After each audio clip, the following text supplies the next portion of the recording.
اعوذ باللہ من الشیطان الرجیم، بسم اللہ الرحمن الرحیم۔ السلام علیکم۔ پیغام سلطان شہید بیرود کاویری۔ دریائے کاویری کے نام سلطان ٹیپو شہید کا پیغام۔ دریائے کاویری ذرا آہستہ چل، شاید تو مسلسل رواں رہنے سے تھک چکا ہے۔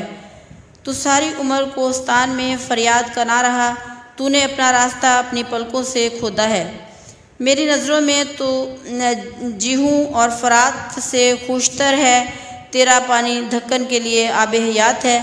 ہاں وہ شہر جو تیری آغوش میں تھا، اس شہر کا حسن شیریں تیرے آب رواں کا مرہون منت تھا۔ اگرچہ تو بوڑھا ہو چکا ہے، مگر تیرا شباب، پیچتاب، رنگ و بو اسی طرح ہے۔ تیری موج نے صرف گوہر کا ایک ہی دانہ پیدا کیا ہے، اپنی طرف اشارہ ہے۔ تیری لہریں اسی طرح تا ابد شوریدہ رہیں۔ اے وہ دریا جس کی لہروں کا ساز و سوز زندگی پیدا کر رہا ہے، کیا تو جانتا ہے کہ کون تجھ سے ہم کلام ہے؟ تو جانتا ہے کہ یہ وہ شخص ہے تو جس کی سطوتوں کا طواف کرتا رہا اور جس کی حکومت کا آئینہ دار رہا، جس کی تدبیر نے صحراؤں کو بہشت بنا دیا، جس نے اپنا نقش اپنے خون سے رقم کیا، جس کا مرکز آج بھی سینکڑوں آرزوؤں کا مرجع ہے۔ تیرا موجوں کا اضطراب اسی کے خون کے باعث ہے۔ وہ جس کی گفتار سراپا کردار ہے۔ تیرا مشرق سو رہا تھا مگر وہ بیدار تھا۔ میں اور تو دریائے زندگی کی موجیں ہیں، اور یہ کائنات ہر لحظہ نیا رنگ بدلتی ہے۔ زندگی بھی ہر لمحہ نیا انقلاب چاہتی ہے، چونکہ وہ نئے عالم کی جستجو میں رہتی ہے۔ ہر وجود کا تانا بانا اس کے ماضی سے ہے۔ یہ سارا ذوق پیدائی فنا ہی کے سبب سے پیدا ہوا ہے۔ راستے میں سفر بھی مسافروں کی مانند ہیں، ہر کہیں حضر یعنی قیام ظاہر اور سفر پوشیدہ ہے۔ کارواں ہو، ناکہ ہو، صحرا ہو یا درخت ہو، جو کچھ تجھے نظر آتی ہے وہ سب آرزوئے سفر میں فریاد کنا ہے۔ چمن میں پھول ایک لمحے کا مہمان ہے، اس کا رنگ اور آب و تاب بس ایک نفس کی نمود ہے۔ موسم گل ماتم بھی ہے اور دعوت عیش بھی، کلی اس کی آغوش میں اور پھول کی نیش اس کی دوش پر۔ میں نے گل لالہ سے کہا تھوڑی دیر اور جلتا رہ۔ اس نے جواب دیا شاید تو نے ابھی تک ہمارا راز نہیں پایا۔ وجود کی تعمیر خس و خاشاک سے ہے، نمود کا انجام سوائے حسرت کے اور کچھ نہیں۔ سارے ہست و بود میں آنا چاہتا ہے نہ آ، عدم سے وجود میں آنا چاہتا ہے نہ آ، اور اگر آنا ہے تو شرر کی مانند اپنے آپ کو فنا نہ کر بلکہ کسی خرمن کی تلاش میں آوارہ رہ۔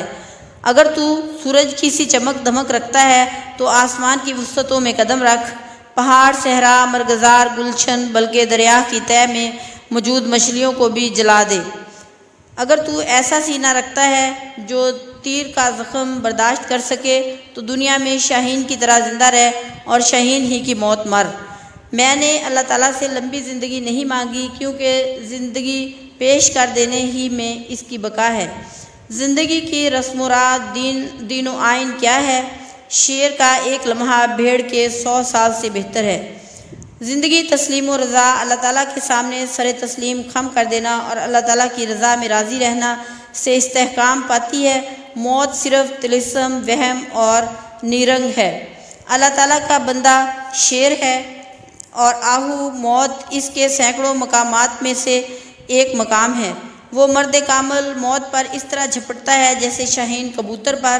نفس کا غلام ہر لمحہ موت کے خوف سے مرتا ہے، موت کے ڈر سے اس کی زندگی حرام ہو جاتی ہے، مگر اللہ تعالیٰ کے بندے کی شان ہے، موت اسے نئی زندگی عطا کرتی ہے۔ اللہ تعالیٰ کے بندے کو اپنی فکر رہتی ہے میں احکام الہی کا پابند ہوں یا نہیں، اسے موت کی فکر نہیں۔ اللہ والوں کو موت ایک لمحے سے زیادہ نہیں۔ چھوڑ اس موت کو جو قبر سے موافقت اختیار کر لیتی ہے، کیونکہ وہ موت چوپایوں کی موت ہے۔ مرد مومن اللہ تعالیٰ سے اس موت کا طالب رہتا ہے جو اسے خاک سے اوپر اٹھا دیتی ہے۔ وہ موت جو راہ شوق کی انتہا ہے، جو میدان شوق میں بلند کیا جانے والا آخری نعرہ تکبیر ہے۔ اگرچہ مومن ہر موت